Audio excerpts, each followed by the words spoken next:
Good morning, students. I am Utpal sir, and at first I would like to thanks all of you because who are belong to CPA April May 2020 as per your kind request. I have been taking online classes on behalf of our Just Telegraph Training Center, Sirampur Smart Center, due to COVID-19 for lockdown, and I knew that at present all of you are very well, and at present you have to stay at your home with your parents. So हम लोग हमारा जॉस telegraph training centre Shrirampur smart centre की तरफ से जो lockdown के लिए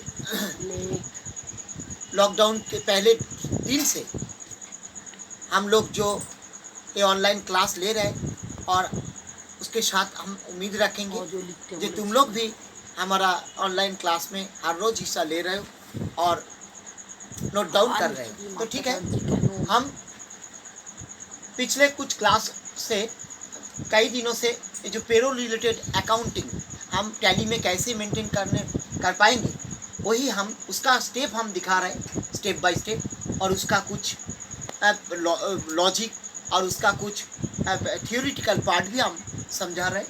तो आज का विषय, तो हम तो पिछले कई क्लास में ये जो पेहेड रिलेटेड लेजर अकाउंट्स का एग्जाम्पल दे रहा है, वो ये जो लास्ट एग्जाम्पल है हम आज दे दिए।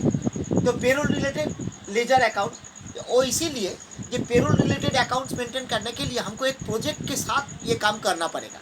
तो उस प्रोजेक्ट में जितना as per transaction, as per activities, commercial activities, जितना लेजर अकाउंट्स आते हैं, तो सब लेजर अकाउंट को लेके काम करना पड़ेगा। इसीलिए हम कुछ बहुत सारी पेहेड रिलेटेड लेजर अकाउंट्स का एग्जाम्पल हम दे रहे हैं, और कुछ नहीं।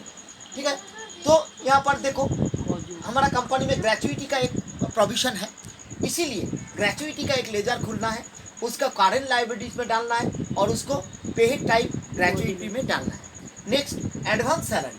तो कंपनी में कई एम्प्लॉय एडवांस वो सैलरी लेने के बाद भी उसका ज़रूरत से कुछ एडवांस सैलरी लेते, तो उसका भी एडजस्टमेंट करने के लिए वो लेजर क्रिएट करना जरूरी है, और उसको लोन एंड एडवांस में डालना है, लेकिन उसको लोन लायबिलिटीज में डाल देना है। उसको लोन लायबिलिटीज में, loan and advance current liabilities में, ठीक है, करंट लायबिलिटीज में डालना है। तो नेक्स्ट, लोन। कंपनी में जो लोन लेते हैं तो उसको भी लोन एंड एडवांस में डालना है।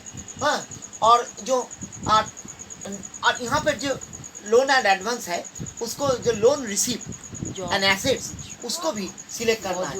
नेक्स्ट, लोन इंटरेस्ट, उसको करंट लायबिलिटी में डालना है, और लोन एंड एडवांस में उसका जो पेहेड लेजर है, टाइप है, उसको सिलेक्ट करना है। Next, medical reimbursement. ये जो मेडिकल रीइंबर्समेंट है, हम एमआई और मेडिकल अलाउंसेस एमए जो हम दिए थे, उसमें अलग सेक्शन है, और इनडायरेक्ट एक्सपेंसेस के लिए है, वो इंस्टेंट पेमेंट के लिए। लेकिन मेडिकल रीइंबर्समेंट जो है, उसको करंट लायबिलिटी में डालना है, ये कंपनी का लायबिलिटी है, और रीइंबर्समेंट टू एम्प्लॉइज, ये एम्प्लॉइज को देना है, इसीलिए ये करंट लायबिलिटीज में डालना है। तो बास फेयर, इसको भी किसी कंपनी में एम्प्लॉय को बास फेयर दिया जाता है, तो ये बास फेयर को भी हम करंट लायबिलिटी में डालना है, और उसको रीइंबर्समेंट टू एम्प्लॉइज में डालना है। और लीव्स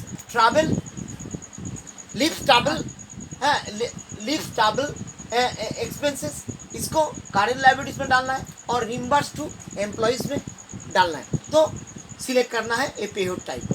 तो इतना सारी पेहेड रिलेटेड लेजर हम डिस्कस किए, और बाद में हम दिखाएंगे ये जो पेरोल रिलेटेड लेजर हम कैसे क्रिएट कर पाएंगे, वो हम उसका बस स्टेप आउट हम देंगे। तो तुम लोग देखते रहो।